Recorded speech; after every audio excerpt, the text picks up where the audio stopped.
Cricket ಜಗತ್ತಿನ interesting ಸುದ್ದಿಗಳನ್ನ quick ಆಗಿ ಹೇಳ್ತೇನೆ ಕ್ರಿಕೆಟ್ ರೌಂಡ್ ಅಪ್ ನಲ್ಲಿ. ನಾನು ಶಾಂತ, ನೀವು ಸುದ್ದಿಯಾನದ ಸಬ್ಸ್ಕ್ರೈಬರ್ ಆಗೋದಕ್ಕೆ ಮರಿಬೇಡಿ. ಪುಣೆಯ ಎಂಸಿಎ ಸ್ಟೇಡಿಯಂನಲ್ಲಿ ನಡೆದ ರಣಜಿ ಟೂರ್ನಿಯ ಎಲೈಟ್ ಗ್ರೂಪ್ ಬಿ ಪಂದ್ಯದಲ್ಲಿ ಕರ್ನಾಟಕ ತಂಡದ ನಾಯಕ ಮಯಾಂಕ್ ಅಗರ್ವಾಲ್ ಭರ್ಜರಿ ಶತಕ ಬಾರಿಸಿದ್ದಾರೆ. 11 ರನ್ಗಳ ಮುನ್ನಡೆಯೊಂದಿಗೆ ದ್ವಿತೀಯ ಇನ್ನಿಂಗ್ಸ್ ಅನ್ನು ಆರಂಭ ಮಾಡಿದ ಕರ್ನಾಟಕ ಪರ ಆರಂಭಿಕನಾಗಿ ಕಣಕ್ಕಿಳಿದ ಅಗರ್ವಾಲ್ ಜವಾಬ್ದಾರಿಯುತ ಬ್ಯಾಟಿಂಗ್ ಪ್ರದರ್ಶನ ಮಾಡಿದರು. 249 ಎಸೆತಗಳಲ್ಲಿ 1 ಸಿಕ್ಸ್ ಹಾಗೆ 8 ಫೋರ್ಗಳೊಂದಿಗೆ 103 ರನ್ಗಳನ್ನು ಬಾರಿಸಿದರು. ಭಾರತ ಮತ್ತು ಸೌತ್ ಆಫ್ರಿಕಾ ನಡುವಿನ ಏಕದಿನ ಸರಣಿ ನವೆಂಬರ್ 30ರಿಂದ ಶುರುವಾಗಲಿದೆ. ಈ ಸರಣಿಗೆ ಟೀಂ ಇಂಡಿಯಾದ ಉಪನಾಯಕ ಶ್ರೇಯಸ್ ಅಯ್ಯರ್ ಅಲಭ್ಯರಾಗುವಂತಹ ಸಾಧ್ಯತೆ ಇದೆ. ಇನ್ನೊಂದಷ್ಟು ದಿನಗಳ ಕಾಲ ವಿಶ್ರಾಂತಿ ಪಡೆಯುವಂತೆ ವೈದ್ಯರು ಸೂಚನೆ ನೀಡಿದ್ದಾರೆ. ಸೌತ್ ಆಫ್ರಿಕಾ ವಿರುದ್ಧದ 3 ಪಂದ್ಯಗಳ ಏಕದಿನ ಸರಣಿಯಿಂದ ಹೊರಗುಳಿಯಲಿದ್ದಾರೆ. ಭಾರತದ ಮಾಜಿ ನಾಯಕರಾದ ರೋಹಿತ್ ಶರ್ಮಾ ಮತ್ತು ವಿರಾಟ್ ಕೊಹ್ಲಿಗೆ ಬಿಸಿಸಿಐ ಖಡಕ್ ಸೂಚನೆ ಕೊಟ್ಟಿದೆ. ಭಾರತಕ್ಕಾಗಿ ಅಂತಾರಾಷ್ಟ್ರೀಯ ಕ್ರಿಕೆಟ್ ಆಡೋದನ್ನ ಕಂಟಿನ್ಯೂ ಮಾಡೋಕೆ ಬಯಸಿದ್ರೆ ವಿಜಯ್ ಹಜಾರೆ ಟ್ರೋಫಿ ಪಂದ್ಯಗಳಲ್ಲಿ ಭಾಗವಹಿಸಬೇಕಾಗುತ್ತೆ ಅಂತ ಬಿಸಿಸಿಐ ಸೂಚನೆ ನೀಡಿದೆ. ರೋಹಿತ್ ಶರ್ಮಾ ವಿಜಯ್ ಹಜಾರೆ ಟ್ರೋಫಿಗೆ ಮುಂಬೈ ಕ್ರಿಕೆಟ್ ಅಸೋಸಿಯೇಷನ್ಗೆ ಲಭ್ಯರಿರೋದಾಗಿ ದೃಢಪಡಿಸಿದ್ದಾರೆ. ಆದರೆ ವಿರಾಟ್ ಕೊಹ್ಲಿ ಭಾಗವಹಿಸುವಿಕೆ ಬಗ್ಗೆ ಯಾವುದೇ ಸ್ಪಷ್ಟತೆ ಇಲ್ಲ. ಬಿಸಿಸಿಐ ರೂಲ್ಸ್ನಿಂದ ಸಿಎಸ್ಕೆಯ ರವೀಂದ್ರ ಜಡೇಜಾ ಹಾಗೆ ಸ್ಯಾಮ್ ಕರ್ರನ್ ಕೊಟ್ಟು ಆರ್ಆರ್ನ ಸಂಜು ಸ್ಯಾಮ್ಸನ್ ತೆಗೆದುಕೊಳ್ಳುವ ಒಪ್ಪಂದಕ್ಕೆ ವಿಘ್ನ ಎದುರಾಗಿದೆ. ರಾಜಸ್ಥಾನ ರಾಯಲ್ಸ್ನ ವಿದೇಶಿ ಕೋಟ ಈಗಾಗಲೇ ಭರ್ತಿಯಾಗಿದೆ. ಈಗಾಗಲೇ ತಮ್ಮಲ್ಲಿರುವಂತಹ ವಿದೇಶಿ ಆಟಗಾರರಲ್ಲಿ ಒಬ್ಬರನ್ನ ಬಿಡುಗಡೆ ಮಾಡಿ ಕರನ್ ಅವರನ್ನ ಸೇರಿಸಿಕೊಳ್ಬೇಕಾಗುತ್ತೆ. ಹೀಗಾಗಿ 8 ಆಟಗಾರರಲ್ಲಿ ಯಾವ ವಿದೇಶಿ ಆಟಗಾರನ ಬಿಟ್ಟು ಯಾರನ್ನ ತೆಗೆದುಕೊಳ್ತಾರೆ ಎನ್ನುವಂತ ಕುತೂಹಲ ಇದೆ.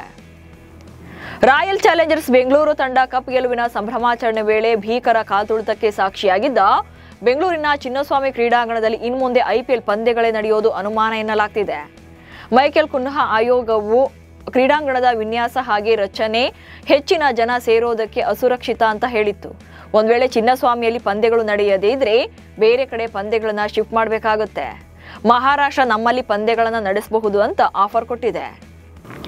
ಭಾರತದ ಮಾಜಿ ವೇಗಿ ವೆಂಕಟೇಶ್ ಪ್ರಸಾದ್ ಅವರು ನವೆಂಬರ್ 30ರಂದು ನಡೆಯಲಿರುವಂತಹ ಕೆಎಸ್ಸಿಎ ಚುನಾವಣೆಯಲ್ಲಿ ಅಧ್ಯಕ್ಷ ಸ್ಥಾನಕ್ಕೆ ಸ್ಪರ್ಧೆ ಮಾಡ್ತಾ ಇರೋದಾಗಿ ಅಧಿಕೃತವಾಗಿ ಘೋಷಿಸಿದ್ರು.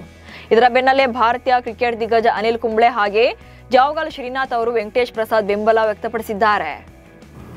ವಿರಾಟ್ ಕೊಹ್ಲಿಯ ಅನಗತ್ಯ ದಾಖಲೆಯನ್ನ ಸರಿಗೊಟ್ಟುವ ಮೂಲಕ ಪಾಕಿಸ್ತಾನ ತಂಡದ ಸ್ಟಾರ್ ಬ್ಯಾಟರ್ ಬಾಬರ್ ಅಜಂ ಹೀನಾಯ ದಾಖಲೆ ಬರೆದಿದ್ದಾರೆ. ಅಂತಾರಾಷ್ಟ್ರೀಯ ಕ್ರಿಕೆಟ್ನಲ್ಲಿ ಶತಕ ಸಿಡಿಸದೆ ಅತ್ಯಧಿಕ ಇನ್ನಿಂಗ್ಸ್ ಆಡಿದ ವಿಶ್ವದ 2ನೇ ಬ್ಯಾಟರ್ ಎನಿಸಿಕೊಂಡಿದ್ದಾರೆ. ಕೊಹ್ಲಿ ಶತಕ ಸಿಡಿಸದೆ ಬರೋಬ್ಬರಿ 83 ಇನ್ನಿಂಗ್ಸ್ ಆಡಿದ್ರು. ಈಗ ಬಾಬರ್ ಅಜಂ ಕಳೆದ 83 ಇನ್ನಿಂಗ್ಸ್ಗಳಿಂದ ಒಂದೇ ಒಂದು ಶತಕ ಬಾರಿಸದೆ ಈ ದಾಖಲೆ ಬರೆದಿದ್ದಾರೆ. ರಾವಲ್ಪಿಂಡಿಯಲ್ಲಿ ನಡೆದ ಶ್ರೀಲಂಕಾ ವಿರುದ್ಧದ ಮೊದಲ ಏಕದಿನ ಪಂದ್ಯದಲ್ಲಿ ಪಾಕಿಸ್ತಾನ ತಂಡ ರೋಚಕ ಜಯ ಸಾಧಿಸಿದೆ. 300 ರನ್ಗಳ ಕಠಿಣ ಗುರಿ ಪಡೆದ ಶ್ರೀಲಂಕಾ ತಂಡ 50 ಓವರ್ಗಳಲ್ಲಿ 9 ವಿಕೆಟ್ ಅನ್ನ ಕಳ್ಕೊಂಡು 293 ರನ್ ಗಳಿಸಲಷ್ಟೇ ಸಾಧ್ಯವಾಯಿತು. ಈ ಮೂಲಕ ಪಾಕಿಸ್ತಾನ ತಂಡ 6 ರನ್ಗಳ ರೋಚಕ ಗೆಲುವನ್ನ ಕಂಡಿದೆ. ಇದು ಕಳೆದ 36 ವರ್ಷದಲ್ಲಿ ಶ್ರೀಲಂಕಾ ವಿರುದ್ಧ ಪಾಕಿಸ್ತಾನ ತಂಡದ ರೋಚಕ ಗೆಲುವಾಗಿದೆ. ಅಫ್ಘಾನಿಸ್ತಾನದ ಖ್ಯಾತ ಕ್ರಿಕೆಟರ್ ರಶೀದ್ ಖಾನ್ 2ನೇ ಮದುವೆ ಆಗಿದ್ದಾರೆ ಎನ್ನುವಂತ ಸುದ್ದಿ ಸಾಕಷ್ಟು ದಿನಗಳಿಂದ ಹರಿದಾಡ್ತಾ ಇತ್ತು. ಫೋಟೋ ಕೂಡ ವೈರಲ್ ಆಗ್ತಾ ಇತ್ತು. ಸದ್ಯ ಈ ಬಗ್ಗೆ ರಶೀದ್ ಖಾನ್ ಕ್ಲಾರಿಟಿ ಕೊಟ್ಟಿದ್ದಾರೆ. 2ನೇ ಮದುವೆ ಬಗ್ಗೆ ಬಾಯಿ ಬಿಟ್ಟಿದ್ದಾರೆ. ಇತ್ತೀಚೆಗೆ ನಾನು ನನ್ನ ಫೋಟೋಗಳು ವೈರಲ್ ಆಗಿ ಊಹಾಪೋಹಗಳು ಹುಟ್ಟಿಕೊಂಡಿದ್ವು. ಅವಳು ನನ್ನ ಹೆಂಡತಿ ಮತ್ತು ನಾವು ಮರೆ ಮಾಡೋಕೆ ಏನೂ ಇಲ್ಲದೆ ಒಟ್ಟಿಗೆ ನಿಲ್ಲುತ್ತೇವೆ ಎಂದಿದ್ದಾರೆ. ವಿಶ್ವ ಟೆಸ್ಟ್ ಚಾಂಪಿಯನ್ಶಿಪ್ ಸರಣಿಗೆ 3 ತಂಡಗಳನ್ನು ಸೇರ್ಪಡೆಗೊಳಿಸಲಾಗಿದೆ.